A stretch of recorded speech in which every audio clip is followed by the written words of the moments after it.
मार्कुस रचित सुसमाचार अध्याय नंबर 14 आयत नंबर 12 से लेकर के 16 आयत तक जो समाचार है, इसी समाचार को हम पिछले हफ्ता से लेकर के ध्यान करते हुए आ रहे हैं। यहां पर लिखा हुआ है, फसह की पहला दिन जो बलि चढ़ाते थे उसे खाने के लिए प्रभु यीशु मसीहा की चेलों ने उनसे पूछे कि हे गुरु, इस पर्व को मनाने के लिए हम आपके लिए तैयारी कहां करें? तब प्रभु कहता है, सामने वाले नगर में जाना। नगर में जाते ही तुम्हें एक व्यक्ति गड़ा में पानी लेकर के मिलेगा। उस व्यक्ति की पीछे पीछे चलते जाओ। जिस घर में उस व्यक्ति प्रवेश करेंगे, उस घर के स्वामी से पूछ लेना कि गुरु कहता है इस साल की पर्व को मनाने के लिए अपने लिए एक पहुंचशाला चाहिए।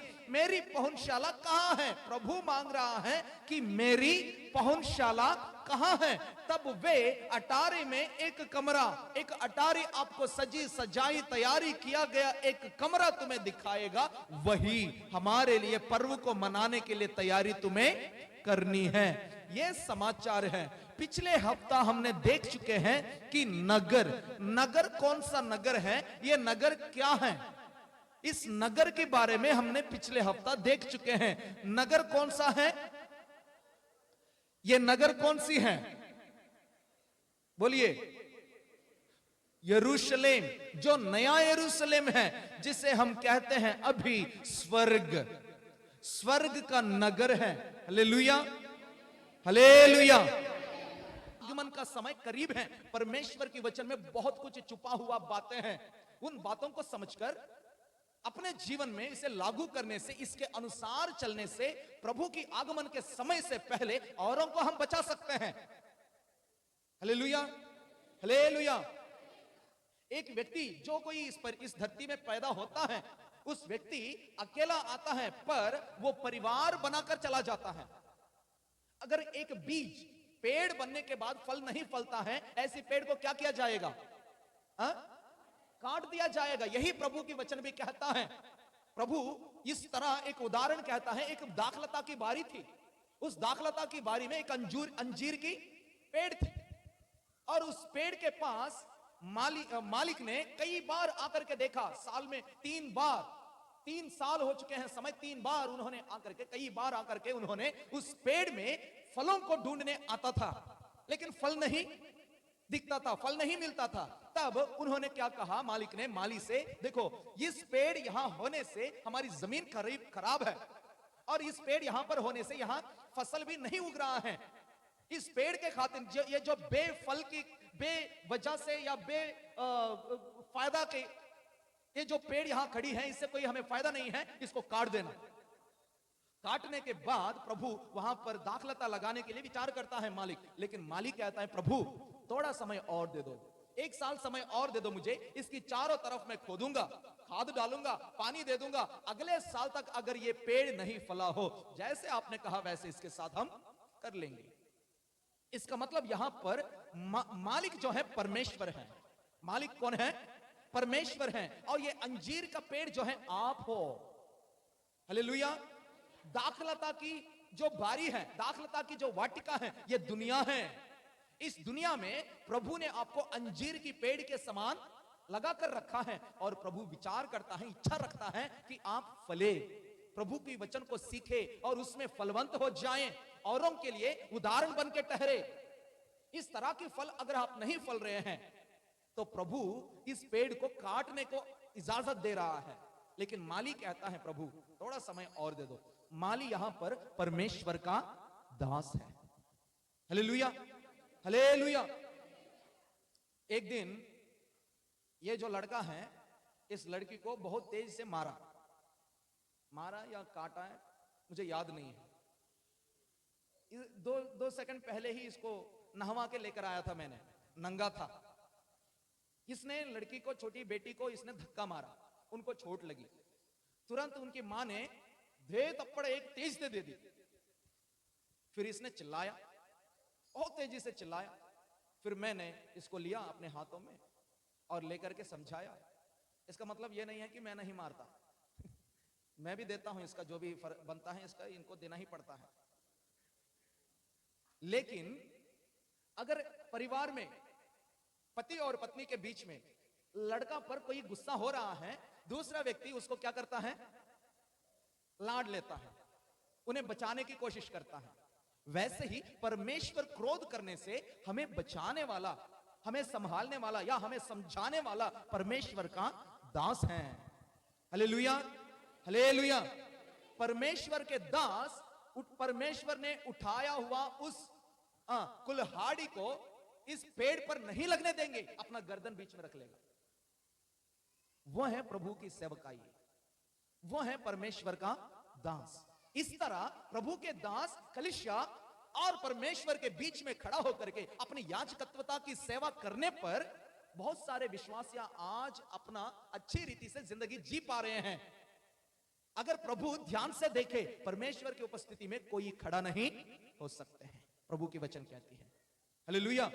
इसलिए मैं आपसे कहना चाहता हूं, वचन को जरूरी है आपको जानना, वचन को जानना आपके लिए बहुत ही अनिवार्य है। इस वचन के बिना आप परमेश्वर के राज्य में प्रवेश नहीं कर सकते हैं। चाहे आप कितने भी गीत गाएं, चाहे आप कितने भी प्रभु के दरबार में चीखे चिल्लाएं, रोए धोए, कुछ भी करे, अगर प्रभु की वचन तुम्हारे अंदर नहीं है, तुम्हारे जीवन में जान नहीं आएगा। हालेलुया। इसलिए दाऊद कहता है, हे प्रभु तेरा वचन मेरा पांवों की ज्योति है, मेरा मार्ग में दिया है और मेरा शरीर में चंगाई है। हालेलुया। और मेरा हड्डियों में जान है। वचन दिया है, रोशनी है, दवाई है, और वचन ही जीवन है। Hallelujah, hallelujah. आपके मसीह लोगों के मुंह में तंबाकू नहीं, दारू नहीं, गालियां नहीं, आपके इस जुबान पर परमेश्वर की वचन नाचना चाहिए। Hallelujah, hallelujah. अगर परमेश्वर का वचन तुम्हारे मुंह में होता नहीं है, तुरंत शैतान तुम्हारे मुंह में घुस जाता है। इसलिए प्रभु का वचन कहता है, तुम्हारी मुंह खोलो, मैं अपनी वचन से उसे तृप्त करूंगा। आमीन, हालेलुया। इसलिए याद रखना, वचन को, वचन के समय पर आपको बहुत चौकस होकर के वचन को सुनना है। क्योंकि वचन सुनते समय देखिए, जब तक गाना चलेगा तब तक किसी को नींद नहीं आएगी। कोई ऐसा व्यक्ति बताइए, भाई गाना गाने से मुझे नींद आता है, बोलिए, कोई है? अब खड़ा कीजिएगा, भाई वचन शुरुआत होते ही मुझे नींद आता है। उठाइए अपने हाथ, शर्माओ मत। गुड़िया बहन, और कौन है? और कोई नहीं है? अगर अभी मैं देखूंगा, अगर मैं अभी देखूंगा तो फिर मैं खड़ा करूंगा, आपको खड़ा करूंगा। इससे अच्छा आप खुद ही अपने आप हाथ खड़ा करेंगे तो फिर रहम खाओगे। हालेलुया। अगर मैं पकड़ूंगा तो दिक्कत है। ठीक है, प्रेम, प्रेम सिर्फ एक ही है, आप ही हो हमारे चर्च में, इधर उधर देख रहा है। Hallelujah, hallelujah. नगर, बोलिए नगर। नगर कौन सा नगर है? जैसे मैंने पिछले हफ्ता आपको बताया था, इस धरती पर बहुत सारे ऐसे नगर हैं जो पहले थे, अब उसका बुनियाद भी नहीं है। पहले महान नगर कहलाया जाते थे, पर उसका दाखिल अभी किसी को भी दिखता नहीं है। लेकिन एक ऐसा नगर है जिसके लिए हम इंतजार में बैठे हैं, जिसका निर्माणक, जिसका रचना करने वाला, जिसका बुनियाद परमेश्वर खुद ही अपने हाथों से डाल रहा है। हालेलुया। अगर हम अपने हाथों से बुनियाद डाल के घर खड़ा कर देते हैं, 100 साल के बाद देखिए, 100 साल के बाद वो गायब हो सकता है, वो पुरानी हो सकती है, लेकिन परमेश्वर का राज ऐसी राज्य है, हमेशा हमेशा नया बनकर हमारे सामने प्रत्यक्ष हो जाती है। आमीन, हालेलुया। उस नगर की बुनियाद सिर्फ परमेश्वर ही डाल सकता है। जिस नगर की बुनियाद परमेश्वर ने डाला, उसको कोई उखाड़ नहीं सकता है। ऐसी नगर के इंतजार में हमें बैठे रहना है। और उस नगर से एक व्यक्ति गड़ा में पानी लेकर के निकल आया था। किसमें? गधा, गड़ा से। ये इस व्यक्ति कौन है? मैंने आपको यह भी बात समझाया था, इस व्यक्ति प्रभु यीशु मसीहा को दर्शाता है, जिसने इस धरती पर आकर के पानी, जीवन की पानी, जीवन का जल लोगों को पिलाया था। हालेलुया। उस घड़ा में लेकर आया हुआ किस चीज को दर्शाता है वो भी मैंने आपको समझाया था। एक पहली बात है, वो है उद्धार का जीवन का जल। दूसरा, अपनी रीति रिवाजों से छुटकारा का जल। तीसरा, परमेश्वर की वचन में या परमेश्वर में यीशु मसीहा में भाग लेने वाली या भाग दिलाने वाली पानी। हालेलुया। अब वो पानी हमें कहां मिलेगा? अब उद्धार की पानी कहां से हमें पिलाया जाएगा? अब हमें रीति रिवाज से छुटकारा की पानी कहां मिलेगी? और प्रभु में भाग हमें दिलाने वाली पानी हमें कहां मिलेगी, ताकि हम पीकर उद्धार को प्राप्त करके रीति रिवाजों से छुटकारा पाकर प्रभु में एक हो सके? कहां मिलेगा उस पानी? कौन देगा उस पानी? उस पानी प्रभु यीशु मसीह ही दे सकता है। और आज उस समय में प्रभु यीशु दिया है, लेकिन आज उस पानी हमें इस वचन के रूप में उपलब्ध है। आमीन, हालेलुया, हालेलुया। तुम्हें रीति रिवाज से छुटकारा दिलाने वाला पानी वचन है, उद्धार दिलाने वाला पानी वचन है। तुम्हें प्रभु यीशु मसीहा में भाग दिलाने वाला पानी वचन है। क्योंकि एफेसियों की पत्री उसका 5वां अध्याय 25 से लेकर के अगर हम पढ़ेंगे, इस प्रकार लिखा हुआ है, हे पतियों, अपनी अपनी पत्नी से प्रेम रखो, जैसे मसीह ने भी कलीसिया से प्रेम रख के अपने आप को उसके लिए दे दिया, कि उसके वचन के द्वारा जल के स्नान से शुद्ध करके पवित्र बनाए। Hallelujah, hallelujah. जैसे एक पति अपनी पत्नी की परवाह करता है, जैसे एक पति अपनी पत्नी की परवरिश करता है, वैसे परमेश्वर भी अपनी पत्नी जो कलीसिया है, हम सभी मिलने से कलीसिया है, इसे प्रभु अपनी पत्नी समझकर इसके परवरिश कर रहा है, इसको पाल रहा है। जब हमारी परवीन की शादी हुआ था, अपनी मां को अपनी पेड़ फाड़ के जिसने जन्म दिया है, अपनी माता जी को उसने कभी भी एक भी मोमोस लेके नहीं आता था। अब बाकी आप समझ गया मैं क्या बोलूं। हालेलुया, है ना पापा जी? आपको परवीन ने कभी चाउमीन लेकर आके खिलाया था? खिलाए थे? अच्छा बेटा है परवीन तो फिर। लेकिन मम्मी ने हमसे बोले कि बेटा ये तो कभी नहीं खिलाता था। लेकिन अब देखो, अब जैसे शादी हो गया है, आते ही मोमोस खाएगी, चाउमीन लेके आओ।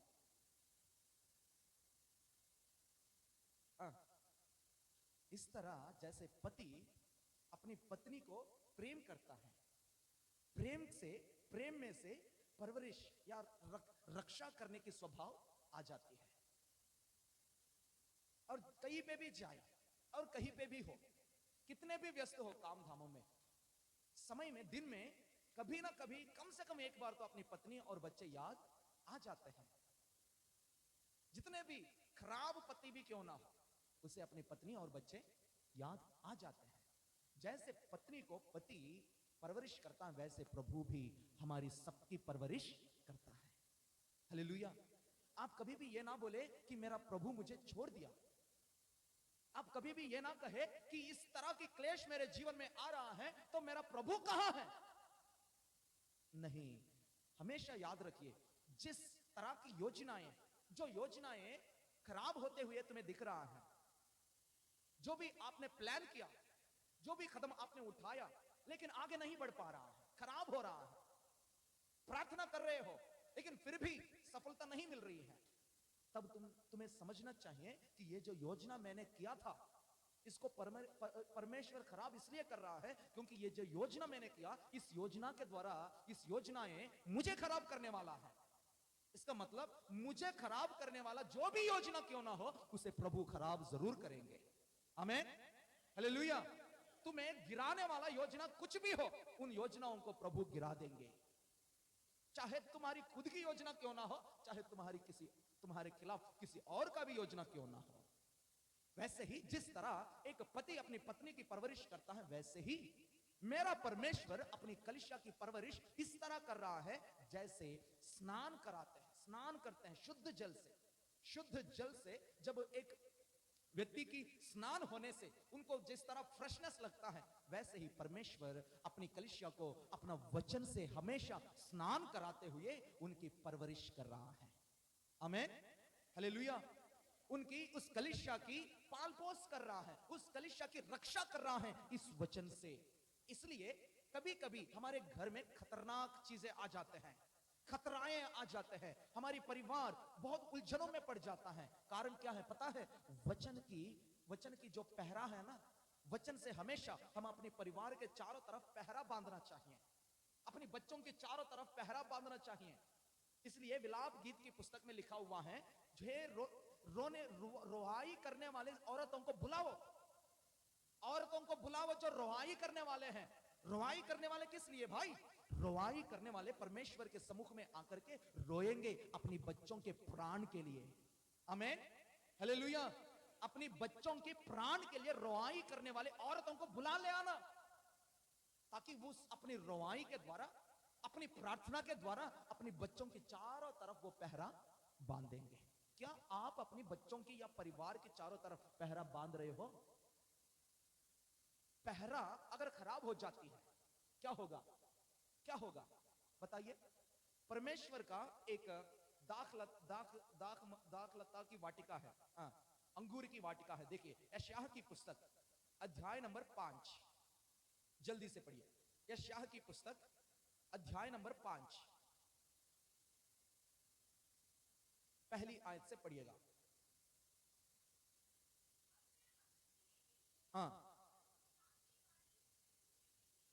मैं एक गीत गाऊंगा किस बात के बारे में? अपनी प्रिय की एक क्या है? दाख की भारी, मतलब दाख की वाटिका के बारे में मैं गीत गा रहा हूं। कैसी गीत है ये? एक अच्छी उपजाऊ ढीले पर मेरे प्रिय की एक दाख की बारी है। Hallelujah, hallelujah. एक अच्छी उपजाऊ की भूमि पर मेरा प्रिय की, मतलब मेरा यीशु की, मेरा परमेश्वर की, मेरा पिताजी का एक वाटिका है। उसने उसकी मिट्टी खोदी, पत्थर निकाल दिए हैं सारे, उनमें उत्तम जाति का एक दाखलता को लगाया है। एक गुम्मट बनाया है उसके बीच में, एक कुंड भी खोद दिया है। Hallelujah, hallelujah.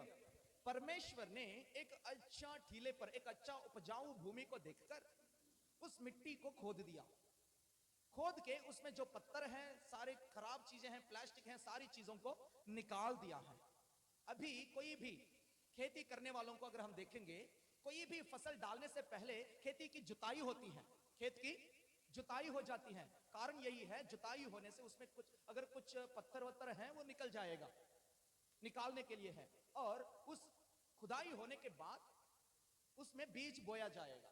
और यहां पर परमेश्वर भी उस भूमि को खोदकर एक अच्छा उत्तम जाति का दाखलता को लाकर लगाया है।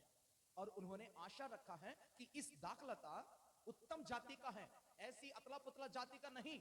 इसका मतलब इस दाखलता पर परमेश्वर ने यकीन किया, विश्वास किया कि इस दाखलता की परवरिश अगर मैं करूंगा तो ये कल के दिन में फसल लाएगा, ये जरूर फलेगा। इस तरह उस दाखलता को देखकर परमेश्वर ने यकीन करके उन्होंने उनकी सारी सुविधाएं किए हैं।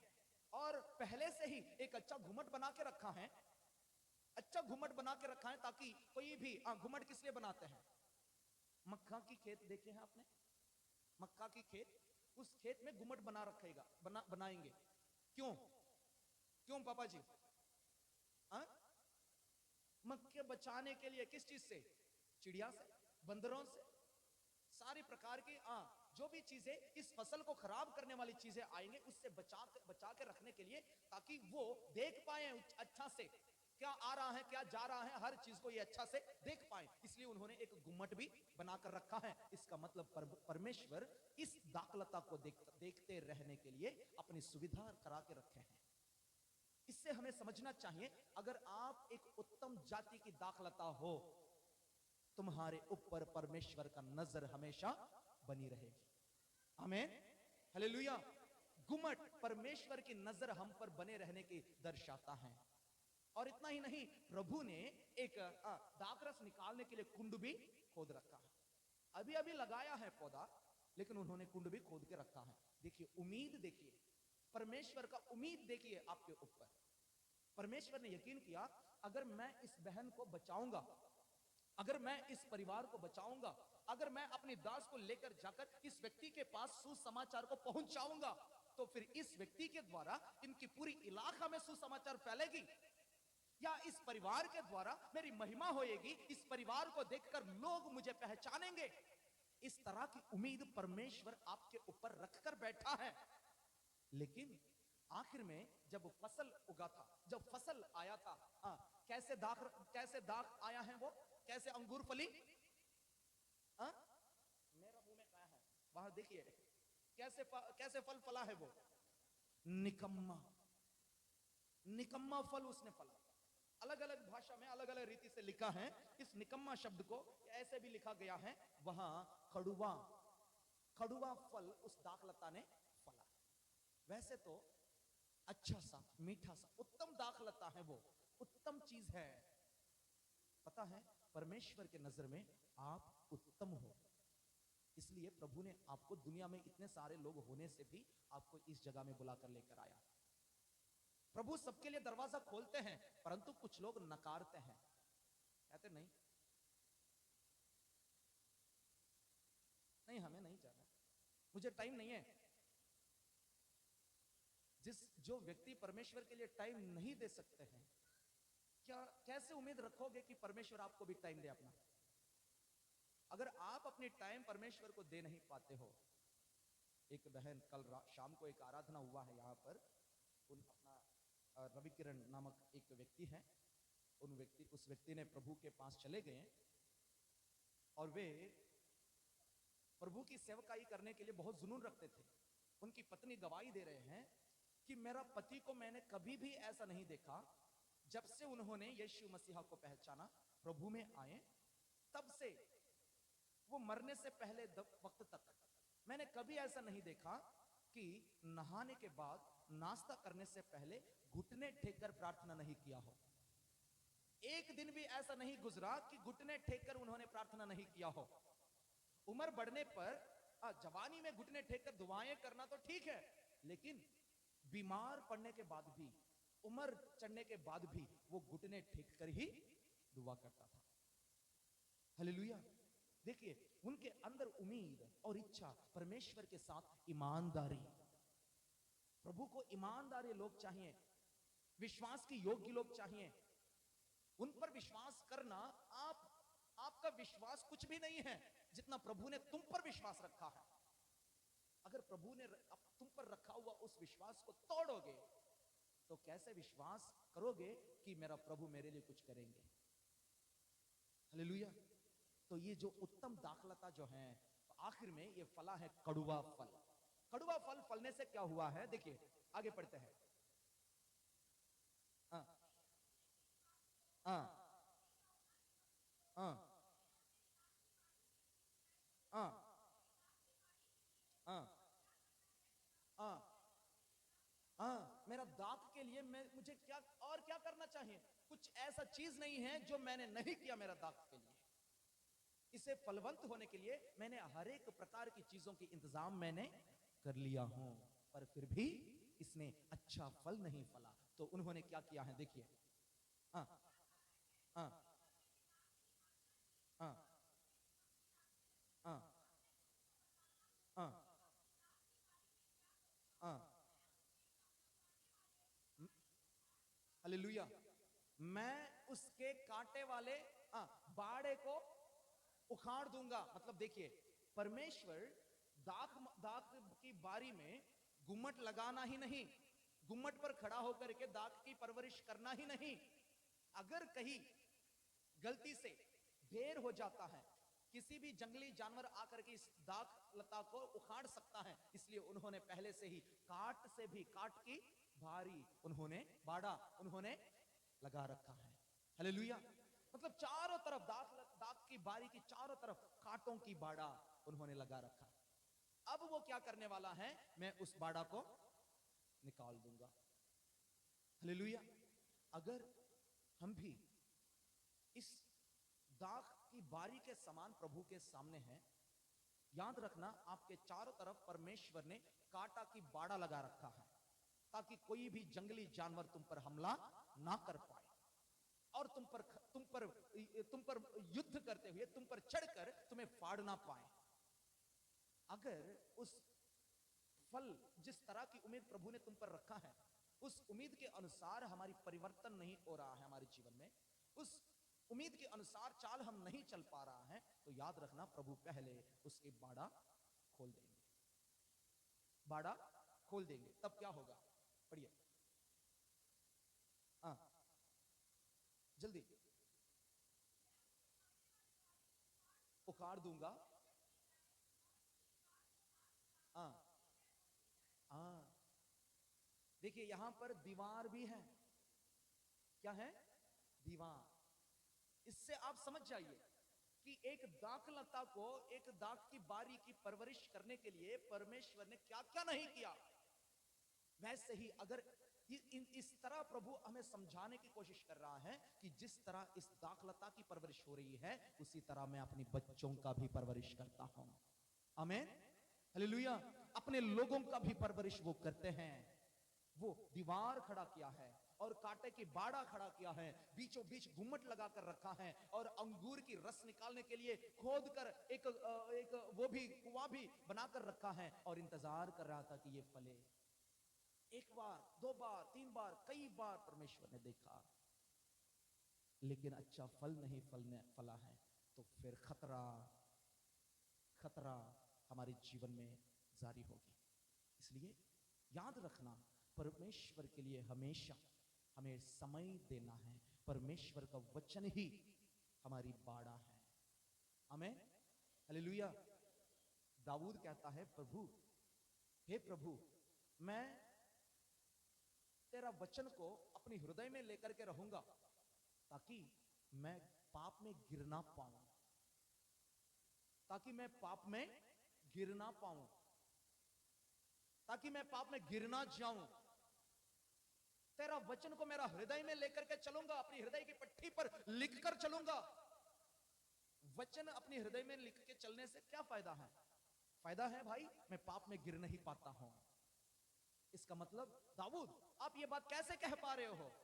दाऊद कहता है, आपको नहीं पता होगा, वचन ही मेरा जीवन का बाड़ा है। आमीन, हालेलुया। इसलिए उस समय प्रभु यीशु मसीहा शारीरिक रीति से इस धरती पर उतरकर आकर उद्धार की पानी पिलाया जिन्हें उद्धार चाहिए। उन्होंने रीति रिवाजों से छुटकारा की पानी पिलाया, जो रीति रिवाजों के अनुसार चलते थे, उन पर यकीन करते थे, उन पर भरोसा रखते थे। और प्रभु ने उन लोगों को पानी दिया जो उनमें भाग लेना चाहते थे। अभी उन तमाम चीजों को आपके लिए उपलब्ध कराने के लिए प्रभु इस वचन को दे दिया है। आमीन, हालेलुया।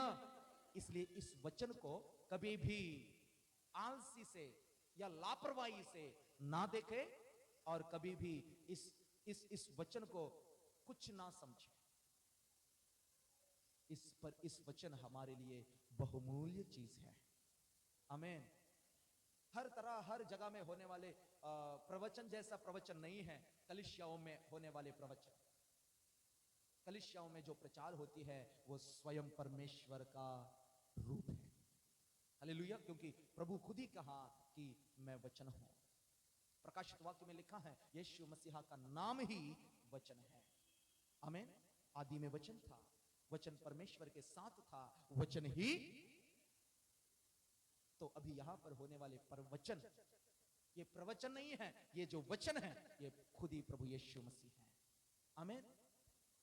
बोलने वाले शायद आपको जान पहचानने वाले, आपको जानने वाले या आप जानने वाले कोई भी दास हो सकते हैं, लेकिन उनकी मुंह से निकलने वाले हर एक शब्द पवित्र आत्मा की प्रेरणा से आने वाली वचन है, जिस वचन से हमारी हृदय उछल सकता है। मरा हुआ हमारी आशीषों की दाख मधु या दाखलता फिर से जीवित हो सकती है।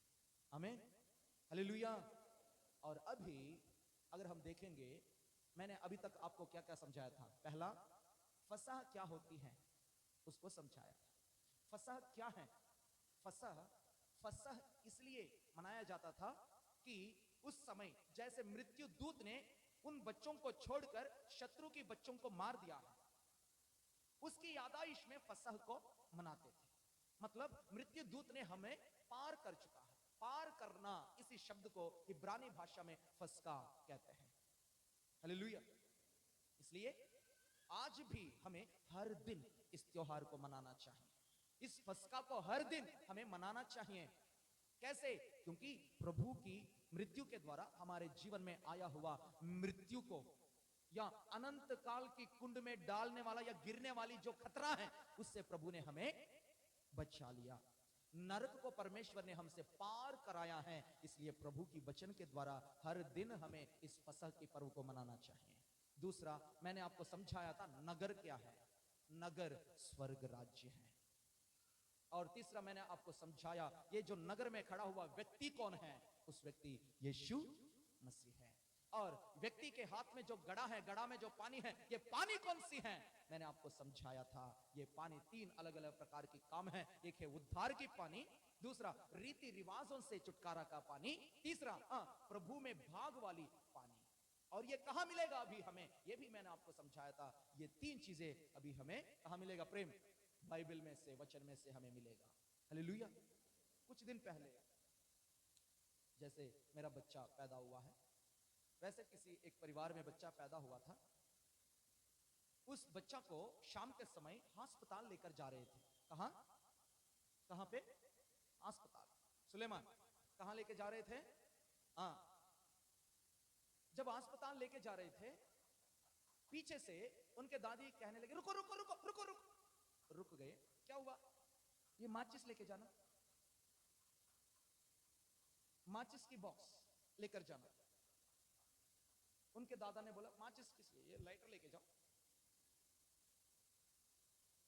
मैंने पूछा किस लिए? आग होना जरूरी है। आग बच्चों के साथ लेकर जाना है। आग होने से ना कोई बुरी चीजें बच्चों को नहीं पकड़ेंगे। मैंने बोला चलो, ये तो चिराग होगी, इसे लेके चलो। ये ज्वाला है, ये तो लाइटर से क्या होगा? ज्यादा से ज्यादा आप सिगरेट जला सकते हो, लेकिन इससे क्या जलाओगे? क्या जलाओगे? कुछ भी जला सकते हो आप। जिसे जलाना चाहते हो उसे जला सकते हो। अपने पाप को भी जला सकते हो, क्योंकि ये दो धारी तलवार है। और जिस आग ने इजराइलियों को रात के समय आग की कंबा बनकर लेकर आया था, वो आग आज अभी हमारे हाथों में इस रूप में मौजूद है। इस आग को लेके जाओ। वो कहने लगे, भैया वो तो ठीक है, लेकिन ये तो रिवाज है, ये तो रिवाज है भैया, ये भी लेके जाएंगे, लेकिन ये तो होना चाहिए। मैंने बोला चलो ठीक है, मेरा बाइबल मुझे दो, तुम लोग चले जाओ अस्पताल।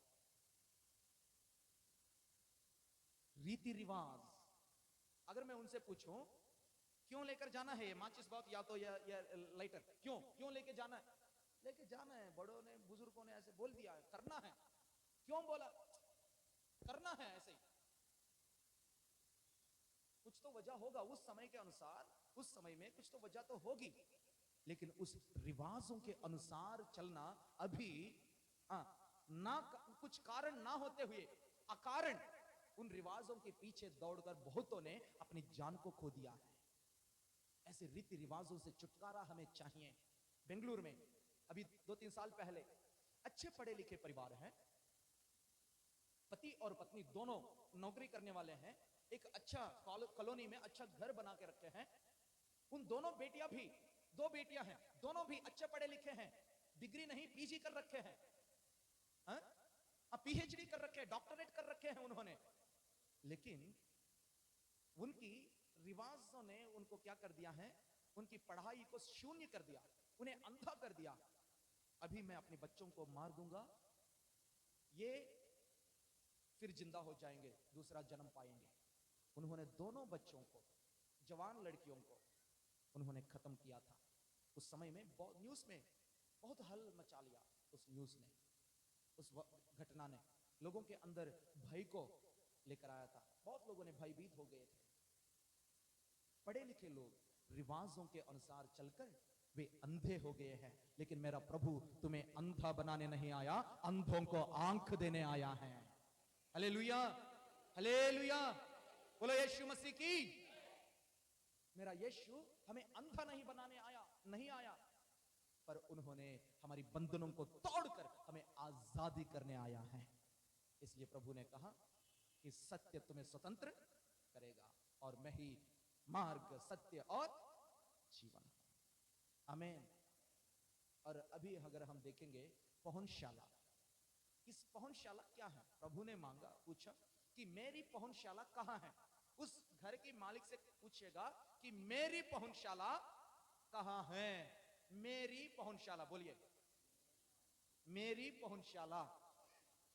पहुंचशाला को अलग अलग भाषा में अलग अलग रीति से ट्रांसलेट किया गया है, लेकिन अर्थ, इसका अर्थ यही है, अगर एक व्यक्ति की शादी है, मानो अभी प्रेम की शादी है,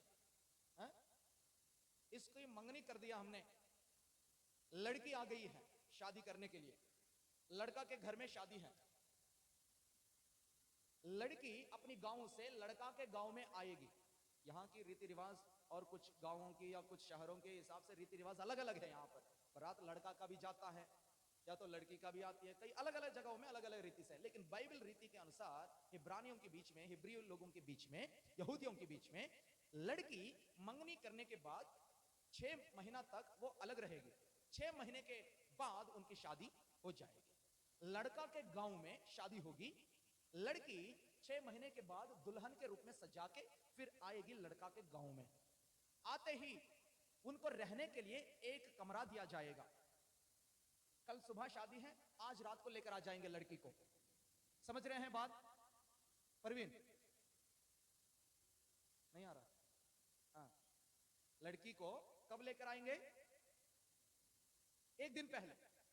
जैसे एक दिन पहले लड़की को लेकर आएंगे, सीधा लड़का के घर में नहीं घुसाएंगे उसको, इन्हें दूसरा घर में ठहराएंगे। उस घर को कहते हैं पहुंचशाला। हालेलुया। या उस कमरे को कहते हैं पहुंचशाला। तेलुगु में लिखा हुआ है विडिदी गदी। विडिदी, हाँ, गड़ी नहीं, गदी। हालेलुया। विडिदी गदी वही है जो लड़की को या दुल्हन को ठहराने वाली कमरा है।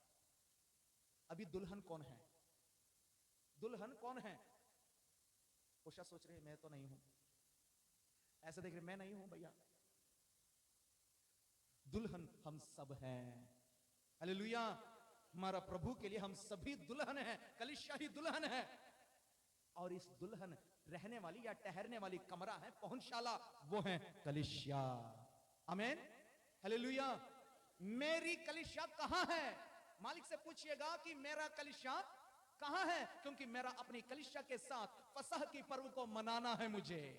आमीन, हालेलुया। फसह की पर्व मुझे मनाना है अपनी अपनी कलीसिया के साथ, और वो है कलीसिया, पहुंचशाला है कलीसिया। और इस कलीसिया के बारे में विस्तार रूप से अगले हफ्ता जानेंगे। आमीन, हालेलुया।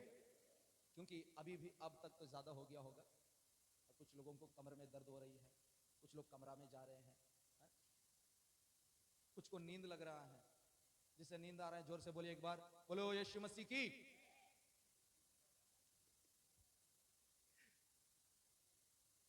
प्रभु का धन्यवाद हो। आमीन। हाँ, तो अभी समय ज्यादा हो रहा है, मैं आपको ज्यादा थकाऊंगा नहीं, सिर्फ यहां तक आप जान लीजिएगा कि वचन हमारा पहरा है, वचन ही हमारा बाड़ा है। इस वचन को छोड़कर आप कुछ भी कर नहीं सकते हैं। अगर आप परमेश्वर के नजर में उत्तम दाखलता हो, कुछ लोग कहते हैं है ना, आप अपनी जगह में ठीक है, मैं अपनी जगह में ठीक हूं, मैं कहां कम हूं? अगर मैं खड़ा हो जाऊंगा 10 रोटी एकदम खाऊंगा। मतलब कोई भी कम नहीं है इस धरती पर, क्योंकि परमेश्वर ने इंसान को कम नहीं बनाया, परमेश्वर ने इंसान को राज्य करने के लिए बनाया है। इसलिए हर एक व्यक्ति के अंदर राज्य करने का स्वभाव जन्म से ही है हमारे अंदर, जन्म से ही। छोटा सा बच्चा को भी अगर हम मारने की कोशिश करेंगे ना, हाँ, तो मार खाएगा, एक खाएगा, दो खाएगा, चार खाएगा, पांच खाएगा, उसके बाद वो भी हाँ क्या करेगा, चीखेगा, चिल्लाएगा या भागेगा, कुछ तो करेगा वो भी। इसका मतलब जन्म से ही हम राज्य करने के लिए पैदा किए गए लोग हैं, इसलिए हम गुलाम की स्वभाव हमारे अंदर नहीं है। अगर हमारे अंदर कोई दबाव डालता है ना, कोई अपना हक दिखाना चाहता है ना, अधिकार दिखाना चाहता है, कुछ हद तक हम सह सकते हैं, उसके बाद बर्दाश्त नहीं करेंगे हम, क्योंकि परमेश्वर ने हमें ऐसा ही बनाया है। इसलिए आप उत्तम हैं, उत्तम दाखलता हो परमेश्वर के सम्मुख में। अगर तुम उत्तम दाखलता हो तो उत्तम फल तुम्हें फलना चाहिए। आमीन। निकम्मा पेड़ निकम्मा फल फलेगा, उत्तम पेड़ उत्तम फल को फलेगा। आप खुद ही अपने आप को एक बार जांचिएगा कि क्या मैं निकम्मा पेड़ हूं या मैं उत्तम पेड़ हूं। अगर आप निकम्मा पेड़ हो, प्रभु अभी भी समय दे रहा है, चारों तरफ फिर से खोद के खाद डाल के तुम्हें 1 साल समय और देना चाहता है। हालेलुया। ताकि तुम निकम्मा ना ठहरे परंतु फलवंत खड़ा होने पाए। आमीन। परमेश्वर चाहता है आप फलवंत हो जाएं। प्रभु चाहता है आप हरे भरे रहे। प्रभु चाहता है आप हर एक प्रकार की आशीषों को भरपूरी से पाएं और अनुभव करें। उसके अनुसार हमें चलना भी होगा। तो आइए इस समय अपने आंखों को बंद करेंगे और प्रार्थना में जाएंगे। कोई भी इधर उधर ना देखे, परंतु अपने आंखों को बंद करके अपने आप को झांचिएगा। प्रभु जी, मैं किस तरह की फल फल रहा हूं, मैं क्या हूं,